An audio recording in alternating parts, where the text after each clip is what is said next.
Sungguh, ciri orang-orang beriman itu adalah diantaranya jika dibacakan kepadanya, jika diperdengarkan kepadanya, jika disebutkan pada dirinya Allah, kalimat Allah, bergetar jiwanya, ada getaran dalam jiwanya.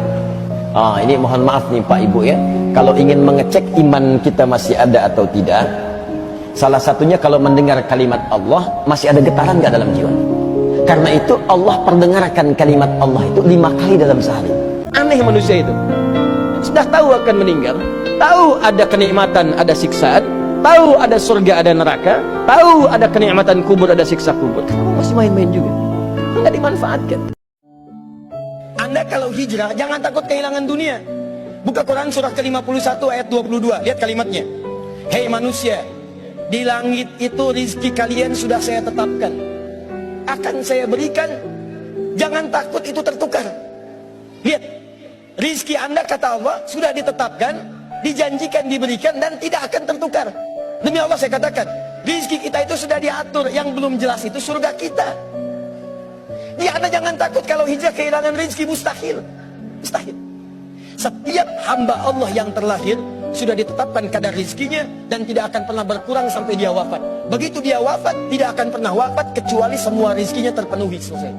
Cuma memang dirahasiakan. Kenapa dirahasiakan? Sebab kalau diberikan secara langsung diketahui, maka manusia tidak akan pernah merasa semangat untuk mencarinya.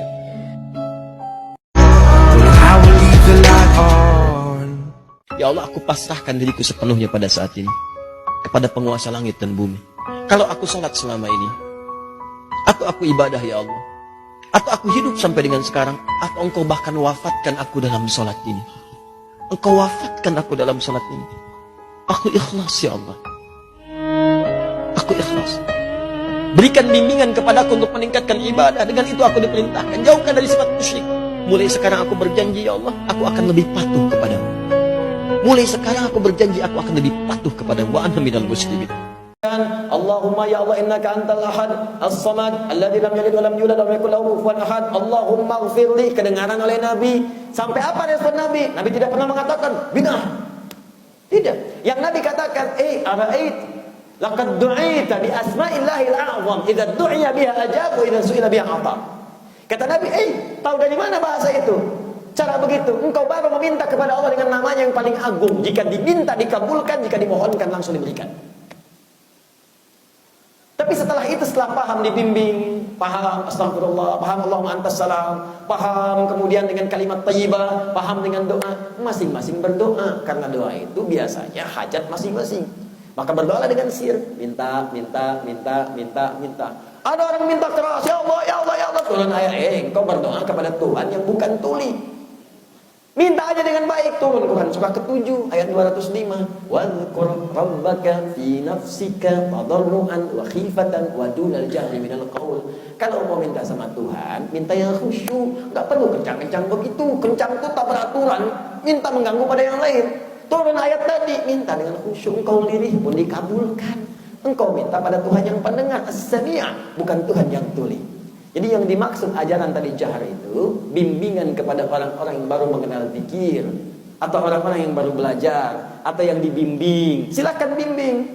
Karena ada kelompok orang awam kalau nggak dibimbing nggak zikir. Pergilah ke kampung-kampung, datang ke daerah-daerah Jawa, sebagian kampung kalau nggak dibimbing itu pergi semua. Nggak berpikir, maka dibimbinglah di situ. Kalau sudah advance dan naik, sudah kelas, sudah paham, cukup sir saja. Silakan sir masing-masing. Paham ya? Assalamualaikum warahmatullahi wabarakatuh. Assalamualaikum warahmatullahi wabarakatuh. Astagfirullah. Advance. Tidak. Ini kelasnya kelas pemula nih. Bukan. Itu sesuai dengan hajat hidupnya. Paham? Mau di sini terus? Khair insyaallah. Jadi boleh jadi Anda pulang ke kampung masing-masing, lihatnya masih ada yang dibimbing. Mungkin tuh orang awam yang butuh bimbingan, dibimbinglah, enggak apa-apa. Ya kan zaman Nabi pun ada, zaman sahabat ada. Balik lagi ke Padang, sudah paham semua, sir, enggak apa-apa, silakan. Dua-duanya benar. Yang salah? Tidak baca pun tidak salah, cuman kehilangan keberkahannya. Ya, hati-hati di sini. Jadi yang saya harapkan kita belajar sehingga kita bersikap bijak. Kadang-kadang orang yang belum tahu itu bukan dimarahi, tapi diberitahu. Ingat, orang yang belum tahu bukan dimarahi, diberitahu. Nggak tahu dia sab mesti lulus, enggak, bukan dimarahi. Woi, kapan? Apa nggak paham tuh usia 30 tahun, 50 tahun masih begitu aja? Marahlah dia. Ya, saya ini udah lama di masjid ini, udah 10 tahun saya di sini. Jawab tuh, padahal masjid. Jadi kalau antum, maaf, ingin mencari amalan setelah sholatnya maksimal, yang dengan amal itu dosa bisa digugurkan, kedekatan bisa dibangun, cinta bisa diraih, ada orang tua. Makanya mumpung masih ada, ayo manfaatkan. Barangkali Allah titipkan kepada antum bukan ingin membuat antum lelah, barangkali ingin mengurangi bahkan menghilangkan dosa-dosa yang melekat dalam diri antum, ingin menghadirkan cinta Allah kepada antum, ingin memudahkan aktivitas yang antum sedang jalani. Sesering katakan begini ya, maaf ya, hasil kerja keras antum itu, kalau antum sukses, boleh jadi kerja keras antum cuma 30%-nya, 70%-nya, disitulah tangisan ibunda anda yang menangis di pertengahan malam. Peluh keringat ayah anda yang dalam mencangkul itu berkata kepada Allah, ya Allah mohon, jangan sampai anak saya seperti ini keadaannya. Ya Allah jadikan dia lebih bahagia. Makanya ketika anak sukses, kata Al-Quran surah ke-46 ayat ke-15 ada isyarat di sana. Kalau anda sukses, jangan menilai dulu kesuksesan itu adalah hak anda, kewajiban anda, atau atas jasa anda. Barangkali anda cuma 30%, 70%-nya ibu yang dulu pernah menangis di keheningan malam. Ya Allah jadikan anak saya seorang insinyur ya Allah. Ya Allah jadikan anak saya ya Allah orang yang soleh.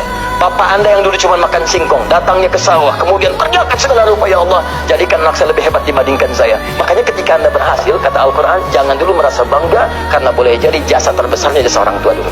Niatkan dengan benar, jangan pernah simpulkan sesuatu untuk ke depan karena kita belum tahu masa depan. Kalau dalam bahasa hadis qudsi itu begini, ibadi khalaqtuka lil ibadati fala tal'ab. Hambaku, aku ciptakan kau itu untuk ibadah, jangan banyak mainnya. Wa qasamtu laka rizqaka fala tat'ab. Dan aku telah bagi rizkimu, itu pasti aku akan berikan. Gak usah terlalu capek mencari rizki. Tinggal engkau beraktivitas, bergerak, bekerja, aku akan berikan. Kata Allah, sepanjang kita yakin. Perhatikan kalimat ini yang dahsyat. Kalau engkau niatkan kepentingan aktivitasmu untuk ibadah kepadaku, aku akan mudahkan urusan rizkimu sehingga engkau merasa lapang dalam ibadah dan cukup untuk mendapatkan rizki itu. Jadi bukan ingin tapi cukup. Cukup itu sesuai kebutuhan, jadi nikmat roh kita. Orang yang mohon maaf terlalu banyak keinginannya, itu yang menjadikan beban hidupnya jadi berat. Ya Rasulullah, bukankah kami saudara-saudaramu? Kata Nabi, bal antum ashabi. Kalian itu bukan saudara-saudaraku, kalian sahabat-sahabatku.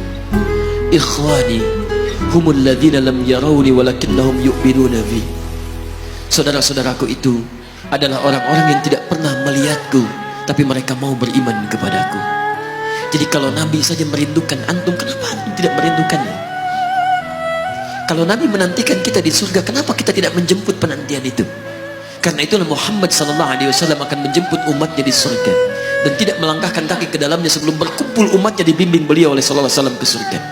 Allahumma salli wa sallim wa barik alaihi. Allahumma salli wa sallim wa barik alaihi. Allahumma salli wa sallim wa barik alaihi.